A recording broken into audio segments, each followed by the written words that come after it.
Bismillahirrahmanirrahim. Assalamualaikum warahmatullahi wabarakatuh. Alhamdulillahirabbil alamin wa bihi nasta'in ala umurid dunya waddin wassalatu wassalamu ala asyrafil anbiya'i wal mursalin wa ala alihi wa ashabihi wa man tabi'ahum bi ihsanin ila yaumiddin, amma ba'd. Mari kita awali kultum ini dengan baca doa talabul ilmi. Bismillahirrahmanirrahim. Rabbi zidni ilman, Allahumma anfa'ni bima 'allamtani wa 'allimni ma yanfa'uni warzuqni ilman yanfa'uni. Amin. Para santri muslimin, muslimat, dan para hamba Allah yang di rumah dimanapun Anda berada, yang istiqomah rutin menyaksikan channel YouTube Rumah Quran Furqan, semoga kita semuanya diberikan kesehatan oleh Allah, diberikan kelapangan rezeki, dimudahkan segala urusan dunia akhirat kita, dan senantiasa dijaga dan dilindungi oleh Allah Subhanahu wa taala. Amin amin ya rabbal alamin. Baik, insyaallah kita masih melanjutkan terkait tentang 10 sikap kita sebagai seorang muslim dalam menghadapi musibah atau ujian. Kemarin yang ke-8 adalah bahwasanya Allah Subhanahu wa taala akan memberikan musibah, ya. Dan dengan musibah ini Allah Subhanahu wa taala mengantarkan seseorang kepada tingkatan surga yang telah Allah tentukan, ya. Maka dia akan mendapatkan kedudukan yang tinggi di dalam surganya Allah Subhanahu wa taala. Maka kita husnudzon, jangan-jangan musibah yang datang kepada kita ini ya memang menghapus dosa-dosa, ya, memberikan banyak pahala, dan Allah akan memberikan ganti yang terbaik. Dan apa? Ingat bahwasanya musibah yang datang kepada kita insyaallah ini sebagai apa? Sesuatu yang dapat meninggikan derajat kemuliaan kita di surganya Allah Subhanahu wa taala. Maka kita husnudzon kepada Allah Subhanahu wa taala. Karena kita tidak tahu musibah datang untuk apa? Ya untuk menguji jelas. Tapi setelah itu ya kita husnudzon. Berprasangka baik kepada Allah. Bahwasanya musibah itu dapat meninggikan derajat seseorang di surganya Allah Subhanahu wa taala. Kemudian yang ke-9, sikap kita sebagai seorang muslim dalam menghadapi musibah atau ujian. Yang ke-9 yang akan kita bahas adalah bahwasanya selalu ada hikmah di balik musibah. Selalu ada hikmah pelajaran yang terbaik dari Allah di balik sebuah musibah. Karena hakikatnya kita itu makhluk, Allah Khalik yang menciptakan. Yang menciptakan otomatis lebih mengetahui daripada yang diciptakan. Ya, daripada yang diciptakan. Sebagaimana halnya motor, ya. Diciptakan, motor itu ciptaan. Yang membuat ya manusia. Otomatis kalau motornya rusak dan seterusnya, yang buat ngerti nggak kira-kira? Ngerti. Yang buat motor loh, yang rancang, ya.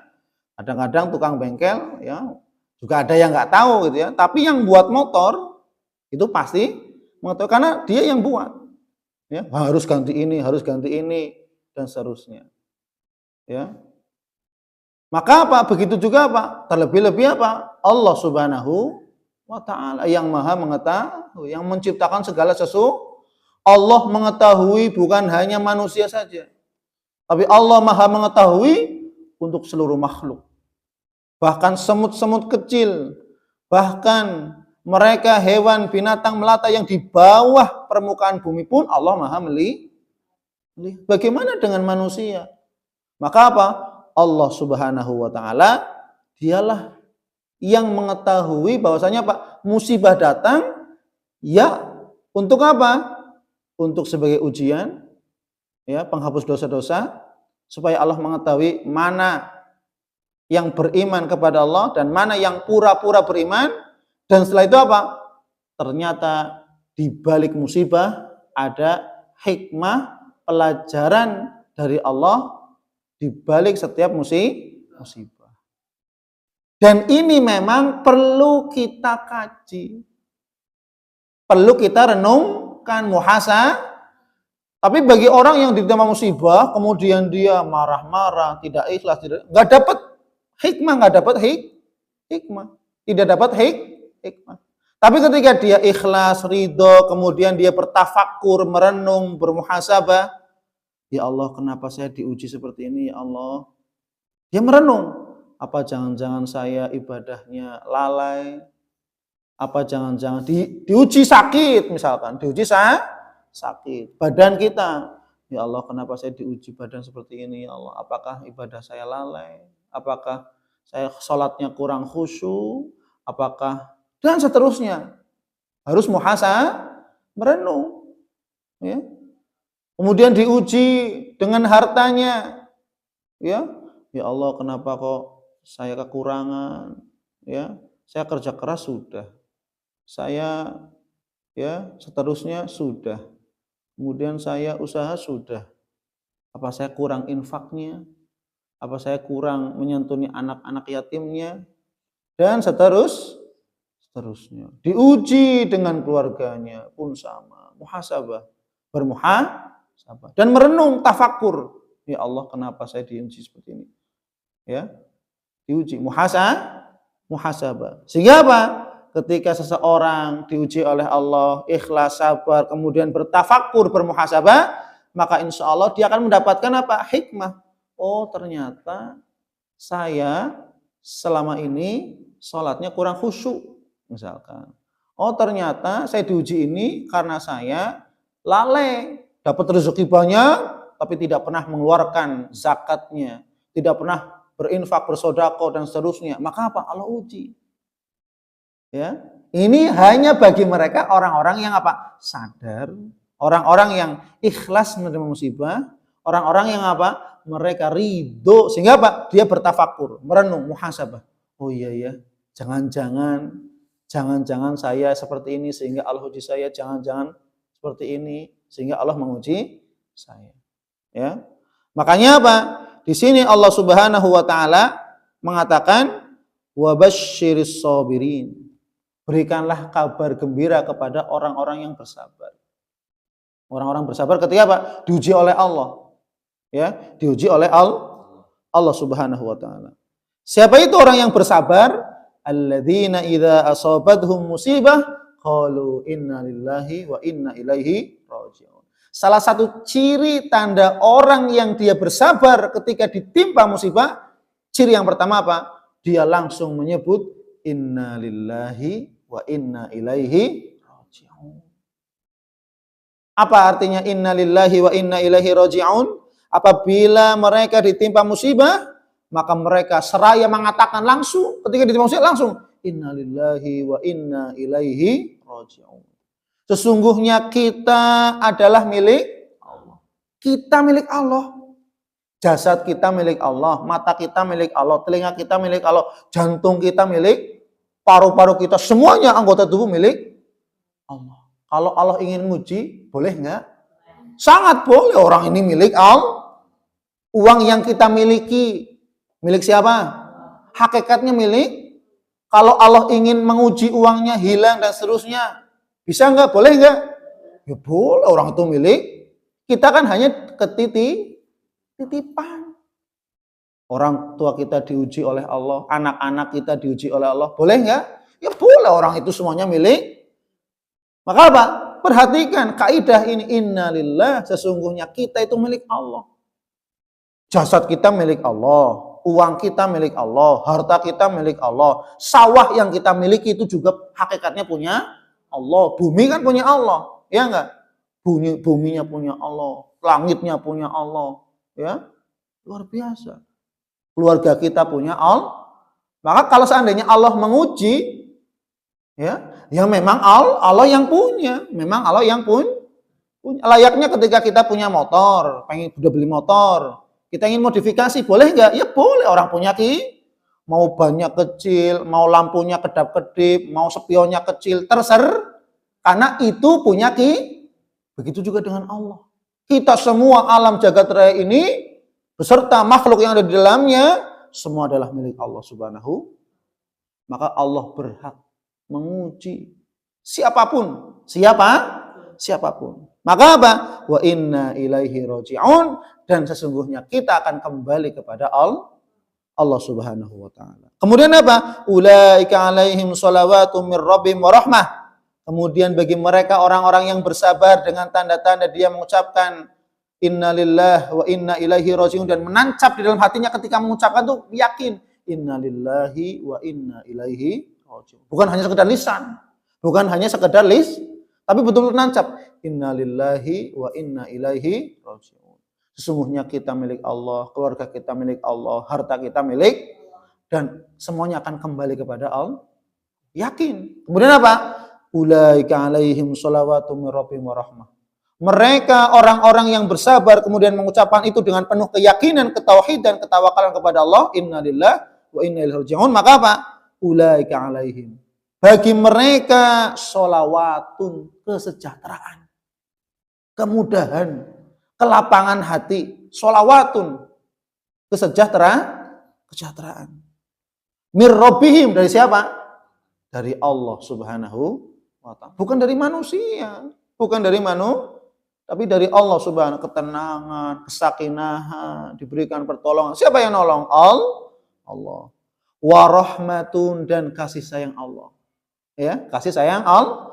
Maka dengan kasih sayangnya Allah berikan kesabaran, dikuatkan, diberikan keikhlasan, diberikan ilmu, diberikan ganti yang terbaik, diberikan pertolongan, dan seterusnya. Makanya apa? Allah sayang. Coba kalau Allah nguji, nggak diberikan kesabaran, nggak diberikan ganti, dibiarkan gitu saja. Dibiarkan gitu saja, coba. Nggak mungkin. Kenapa? Allah itu maha hakim, Allah maha bijaksana. Allah maha rahim, Allah maha penyayang. Ya. Makanya tidak mungkin ketika diuji oleh Allah dibiarkan sudah. Enggak. Apa? Diberikan pertolongan, diberikan kemudahan, disabarkan. Dibuat apa? Diberikan nikmat lupa. Diberikan nikmat apa? Salah satu nikmat lupa itu nikmat ketika apa? Ketika diberi musibah oleh Allah. Supaya apa? Kita tidak ingat-ingat terus kepada apa? Musibah. Coba kalau Allah tidak memberikan nikmat lupa. Ya, misalkan ditinggal oleh bapaknya, meninggal dunia, atau siapa saja yang dicintai, ingat terus. Tidak diberikan nikmat lupa. Ya. Karena orang ketika meninggal dunia, sehari, 2 hari, terus seminggu, 2 minggu, sebulan, itu akan lama-lama apa? Yang awal-awal mungkin masih nangis, masih merasa sedih, tapi lama-kelamaan apa? Terus berkesinambungan, terus apa? Semakin berkurang kesedihannya, semakin berkurang terus. Kenapa? Allah memberikan nikmat lupa. Coba kalau ingat-ingat terus, yang harusnya kerja nggak kerja, saya ingat ini terus. Yang harusnya makan nggak makan, saya ingat ini terus, jadi nggak enak makan. Ya, makanya apa? Allah memberikan nikmat lupa. Kemudian apa? Kemudian ulaika humul muhtadun, orang-orang yang bersabar, kemudian dia mengatakan ketika ditimpa musibah dengan penuh keyakinan kepada innalillahi wa inna ilaihi raji'un, maka apa? Allah akan memberikan petunjuk. Allah akan memberikan petunjuk. Berbeda dengan orang yang tidak sabar, tidak ikhlas, tidak ridho ketika ditimpa musibah, maka apa? Mereka tidak akan diberikan petunjuk oleh Allah. Sebaliknya bagi mereka, orang yang ditimpa musibah, sabar, ikhlas, ridho, ya, kemudian mengucapkan innalillahi wa inna ilaihi raji'un dengan penuh keyakinan dan ketawakalan kepada Allah, maka apa? Dia akan diberikan petunjuk oleh Allah Subhanahu wa ta'ala. Karena hakikatnya musibah apa? Rabbana ma khalaqta hadza batila. Bahwasanya apa? Tidak ada sesuatu yang Allah ciptakan itu nggak ada. Sesuatu ciptaan Allah, termasuk namanya musibah, itu ciptaan Allah. Siapa yang buat? Allah. Itu pun tidak ada kesia-siaan. Musibah yang datang kepada kita, apapun itu bentuknya, mau kecil, sedang, besar, Rabbana ma khalaqta hadza batila sesungguhnya tidak ada kesia-sia, semuanya bermanfaat. Tergantung bagaimana kita, apakah kita ingin mengambil hikmahnya, merenungkan, bertafakur, bermuhasabah. Kalau kita bertafakur, bermuhasabah ketika diuji, oh ternyata saya kurang ini, Allah mohon maaf. Oh ya Allah ternyata saya kurang infaknya. Oh ya Allah saya kurang sedekah. Oh ya Allah ternyata saya lalai, sholatnya sembarangan. Sehingga engkau uji, terima kasih ya Allah. Coba kalau hanya ikhlas, maka apa? Bertafakur, bermuhasabah, maka apa? Akan didapatkan hikmah pelajaran yang terbaik dari Allah Subhanahu wa taala. Jadi yang sebenarnya apa? Selalu ada hikmah yang terbaik dari Allah di setiap atau di balik musibah. Semoga bermanfaat ya. Ini harus menjadi rumus kehidupan kita ya dalam menghadapi ujian dan musibah. Amin amin ya rabbal alamin. Wallahu a'lam bishawab. Subhanakallahumma wa bihamdik asyhadu an la ilaha illa anta astaghfiruka wa atubu ilaik. Wassalamualaikum warahmatullahi wabarakatuh.